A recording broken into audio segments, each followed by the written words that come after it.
നമുക്ക് ചർച്ച ചെയ്യാനുള്ളത് മധ്യകാല ഇന്ത്യ രാജ്യസങ്കല്പവും ഭരണരീതിയും എന്ന് പറയുന്ന 4ാമത്തെ ചാപ്റ്ററാണ്. ഇതിൻ്റെ ഇൻട്രൊഡക്ഷനിൽ ആമുഖത്തിൽ ആദ്യമായി പറയുന്നത് ദൈവത്തിൻ്റെ ഭൂമിയിലുള്ള പ്രതിനിധിയാണ് രാജാവ്. ദൈവത്തെ പോലെ തന്നെ സമാനതകളില്ലാത്ത ശക്തിയാണ് രാജാവിനുള്ളത്.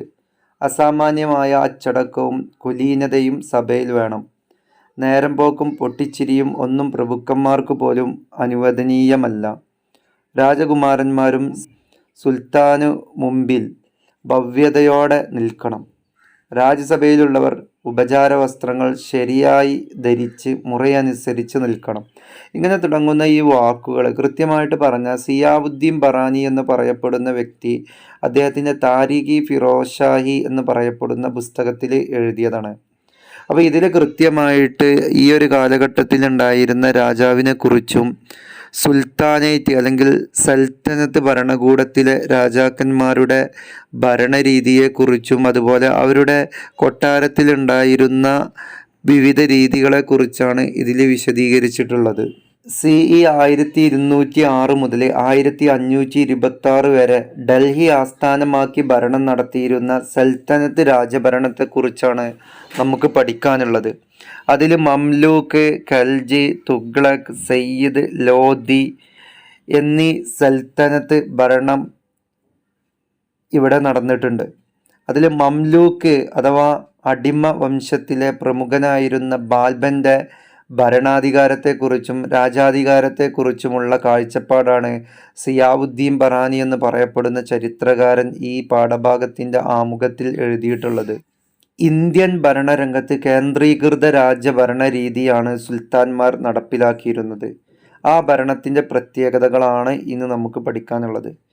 ഏറ്റവും ആദ്യമായിട്ട് നമുക്ക് മനസ്സിലാക്കാൻ കഴിയുന്നത് ഇന്ത്യയിൽ നിലനിന്നിരുന്ന ഈ സുൽത്താൻ രാജാക്കന്മാരുടെ ഭരണരീതി തുർക്കി പാരമ്പര്യത്തിൻ്റെ സ്വാധീനം അനുസരിച്ചാണ് നടന്നിരുന്നത്. അഥവാ തുർക്കി പാരമ്പര്യം കൃത്യമായിട്ട് നമുക്ക് ഭരണരീതിയിൽ കാണാൻ കഴിയുമായിരുന്നു. ദൈവതുല്യനാണ് രാജാവ് എന്ന ഒരു കൺസെപ്റ്റാണ് തുർക്കി പാരമ്പര്യം എന്നതുകൊണ്ട് ഉദ്ദേശിക്കുന്നത്.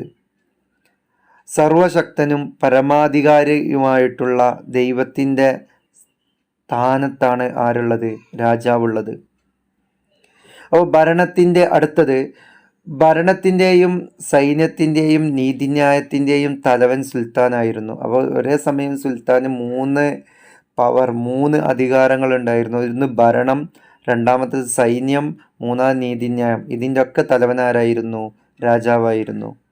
ഭരണകാര്യങ്ങളിൽ സുൽത്താനെ സഹായിക്കുന്നതിന് നിരവധി മന്ത്രിമാരും ഉദ്യോഗസ്ഥന്മാരും ഉണ്ടായിരുന്നു. കൃത്യമായ പിന്തുടർച്ചാ നിയമം ഉണ്ടായിരുന്നില്ല. രാജാവ് മരിച്ചു കഴിഞ്ഞാൽ മകനെ രാജാവാക്കുക എന്ന് പറയുന്ന ഒരു പിന്തുടർച്ചാവകാശ നിയമം കൃത്യമായ രീതിയിൽ ഈ ഒരു സൽത്തനത്ത് ഭരണകൂടത്തിൽ ഉണ്ടായിരുന്നില്ല. ബഗ്ദാദിലെ ഖലീഫയുടെ നേതൃത്വം അംഗീകരിച്ചു പോയിരുന്നിരുന്നു. ബഗ്ദാദിലെ ഖലീഫ എന്താണോ ലോക മുസ്ലിങ്ങളോട് കൽപ്പിക്കുന്നത് ആ കാര്യങ്ങൾ അതേപോലെ ഇന്ത്യയിലെയും സുൽത്താൻ ഭരണാധികാരികൾ ഇവിടെ നടപ്പിലാക്കിയിരുന്നു. ആക്രമണ ഭീഷണി ചെറുക്കുന്നതിനും രാജ്യവിസ്തൃതി വർദ്ധിപ്പിക്കുന്നതിനും ശക്തമായൊരു സൈന്യത്തെ നിലനിർത്തിയിരുന്നു. ഭരണ സൗകര്യത്തിന് വേണ്ടി വിശാലമായ രാജ്യത്തെ വിവിധ വിഭാഗങ്ങളായി വിഭജിച്ചിരുന്നു.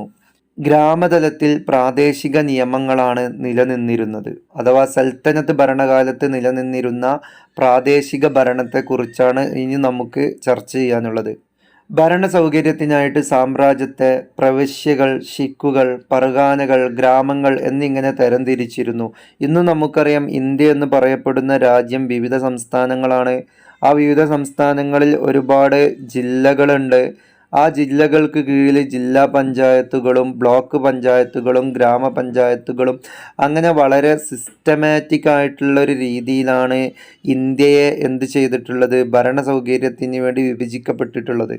അതുപോലെ സുൽത്താൻ ഭരണാധികാരികളും എന്ത് ചെയ്തിരുന്നു? വിവിധ പ്രവിശ്യകൾ, ശിക്കുകൾ, പർഗാനകൾ, ഗ്രാമങ്ങൾ എന്നിങ്ങനെ തരംതിരിച്ചിരുന്നു. ഓരോ വിഭാഗത്തിനും ഓരോ ഉദ്യോഗസ്ഥന്മാരെ നിയമിച്ചിരുന്നു. ഈ ഉദ്യോഗസ്ഥന്മാരെ നിയമിക്കുന്നത് ഒരിക്കലും പരമ്പരാഗത രീതിയിലായിരുന്നില്ല. അല്ലെങ്കിൽ ഇതിന് പ്രത്യേകിച്ച് പാരമ്പര്യ തുടർച്ച ഉണ്ടായിരുന്നില്ല. മാത്രമല്ല ക്രമസമാധാന പരിപാലനം, നീതിന്യായ നിർവഹണം, ഭൂനികുതി പിരിക്കൽ, സൈനിക സംഘാടനം, ഇവയൊക്കെയായിരുന്നു സുൽത്താൻമാരുടെ അല്ലെങ്കിൽ ഈ സുൽത്താൻമാർ നിയമിച്ച ഈ ഉദ്യോഗസ്ഥന്മാരുടെ ഏറ്റവും വലിയ ചുമതല. അവർ സുൽത്താൻ്റെ നേരിട്ടുള്ള നിയന്ത്രണത്തിലായിരുന്നു. എന്നാൽ ഗ്രാമഭരണത്തിൽ സുൽത്താൻമാർ ഒരിക്കലും നേരിട്ട് ഇടപെട്ടിരുന്നില്ല. അപ്പോൾ സുൽത്താൻമാർക്ക് കീഴിൽ ഇങ്ങനെ ഓരോ പ്രവിശ്യകളിലും സിക്കുകളിലും പർഗാനകളിലൊക്കെ കൃത്യമായിട്ട് ഉദ്യോഗസ്ഥന്മാർ ഭരണം നടത്തിയിരുന്നു.